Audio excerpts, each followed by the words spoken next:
बिहार के पटना से असम में गुवाहाटी जा रही कैपिटल एक्सप्रेस ट्रेन के 2 डिब्बे और इंजन पटरी से उतरने के कारण कल रात 2 यात्रियों की मौत हो गई, जबकि 6 अन्य घायल हो गए। एक्सप्रेस ट्रेन बिहार के राजेंद्र नगर टर्मिनल से गुवाहाटी जा रही थी। ट्रेन दुर्घटना उत्तर बंगाल के अलीपुरद्वार रेलवे डिवीजन मुख्यालय से करीब 32 किलोमीटर दूर शामो कतला रोड स्टेशन पर रात करीब 9 बजे हुई।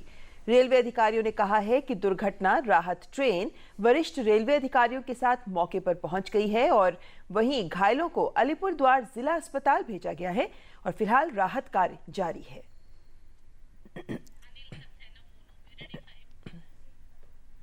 और ज्यादा जानकारी के साथ हमारे साथ जुड़ रहे हैं प्रवक्ता रेल मंत्रालय श्री अनिल सक्सेना। अनिल जी, सबसे पहले ये जानना चाहेंगे इस वक्त हालात कैसे हैं, राहत और बचाव कार्य कहां तक पहुंच पाया है? देखिए, चूंकि ये दुर्घटना का जो साइट था वो अलीपुरद्वार के पास था, तो हमारा जो रेलवे प्रशासन है अमला उसका बहुत समय पर ही वहां पर पहुंच गया था। एक्सीडेंट होने के तुरंत बहुत ही शुरू के मोमेंट्स में वहां पर हम लोग पहुंच गए थे। हमारे डिवीजनल रेलवे मैनेजर पहुंच गए थे वहां पर और मेडिकल ट्रेन, हमारी रिलीफ ट्रेन पहुंच गई, डॉक्टर्स पहुंच गए, एम्बुलेंसेस को बुला लिया गया। तो एक बहुत ही जल्दी से हमने वो रिलीफ और रेस्क्यू ऑपरेशन प्रारंभ कर दिया था। माननीय रेल मंत्री जी श्री सुरेश प्रभाकर प्रभु जी भी घटनाक्रम पर नजर रखे हुए थे जी। उन्होंने भी बराबर निर्देश देते रहे कि रिलीफ और रेस्क्यू ऑपरेशन बेहतर तरीके से हो और घायलों को इलाज बेहतर दिया जाए, इसका प्रबंध किए जाए। जी अनिल जी, साथ ही साथ इस रूट पर यातायात सामान्य है या सामान्य कब तक हो सकता है?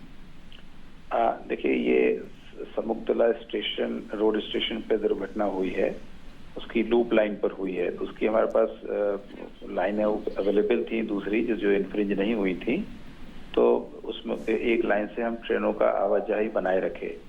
तो रूट उतना प्रभावित नहीं हुआ क्योंकि हमारे पास लाइन उपलब्ध थी और ट्रेनों को हम चलाते रह रहे हैं, तो कह सकते हैं लगभग सामान्य सी है ट्रैफिक का जहाँ तक संबंध। जी अनिल जी, साथ ही साथ एक और खास मुद्दे पर आपसे हम टिप्पणी चाहेंगे। आजकल घना कोहरा छाया हुआ है उत्तर पश्चिम भारत में, ऐसे में ट्रेनों की क्या स्थिति है? और एक महत्वपूर्ण सवाल, यात्रीगण क्या करें रेलवे स्टेशन पर पहुंचने से पहले? ट्रेनों की ताज़ा स्थिति जानने के लिए कैसे जानकारी हासिल कर सकते हैं वो? आपने बिल्कुल ठीक कहा। इस वक्त मेरे रेलवे के करीब 6 जोन्स जो हैं कोहरे की मार से प्रभावित हैं।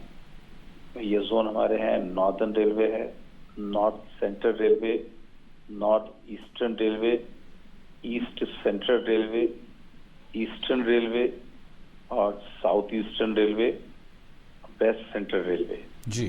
ये हमारी प्रभावित जोन्स हैं जी। और 2 तारीख दिसंबर से ये परिस्थिति बनी है कि जब फॉग बना है और हमारी लगभग देखा जाए तो एवरेज देखें तो लगभग 350 ट्रेनें हम रोज हमारी पंक्चुअलिटी लॉस हो रहा है जी। कल का अगर मैं डाटा दूं तो 515 ट्रेनें की पंक्चुअलिटी लॉस हुई थी जी।